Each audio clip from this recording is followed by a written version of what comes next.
points with a voiceover, so it was like I was in class and I was able to describe the notes that I wanted to give and the work that the students were doing.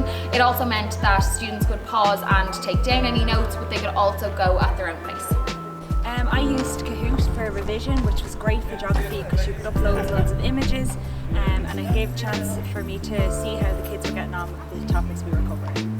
Okay, so I used the Explain Everything app for maths, as it allowed me to explain the examples really easily, as it was just like having a whiteboard in the classroom. So students have been given a task to draw on their whiteboards. This is the teacher view at this point. You can see that all the students come up with their names. So after you give them the link, they join the class, and then you'd give them the task. So at the minute, students have been asked to draw anaphase during mitosis in the cell, but it can be used for a number of different functions. It could be used for a math sum, it could be used for drawing diagrams in geography, it could be used to show a keyword or for a test. It's really handy because you can see if there's any blank whiteboards, that possibly means that a student isn't engaging. So it's an easy tool to use. Personally, I enjoyed the variety of online classes and assignments. So when I did an assignment on a Monday, if I was a little bit confused, I could go into the online class on a Tuesday and ask the teacher sort of how to do the question that I didn't understand. I quite liked having set assignments, as it meant I could do all my work in my own time, but all my teachers were still very reachable. I could text them on Edmodo or just send them a quick email and they'd answer my questions. What I really liked was the pre-recorded lessons. I enjoyed how you could pause a video when you wanted to take down notes, and you could rewind to see anything again if you didn't get it the first time. I like the online assemblies because you get to keep in the routine of things, you get to ask questions about what's happening around school, you get to see your friends on the call because you haven't seen them in a long time.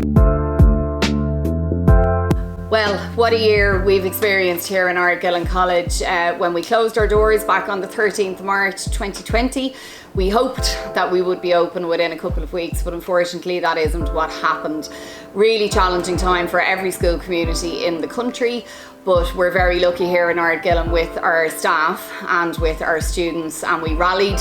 And I think although it was extremely difficult and extremely challenging, we did it, and we did it very well. And one of the few advantages to come out of COVID have been, I suppose, the great strides that we've taken in digital learning in the school, and we have worked very successfully together online. This is thanks in no small part to the creativity and the innovation of our teachers and our students, and by working together we did manage to keep the show on the road. It's not as good as it is face to face, but it managed to keep students with us. We managed to continue to finish our courses, and I suppose most importantly we kept that relationship between the teacher and the student, which is crucial to children learning and achieving in school. So difficult times, very challenging, but I hope that when we come out the other side of COVID, there will be huge benefits to be seen for both the teaching and learning in the school and for our students and their digital capabilities and all that they've learned over the time.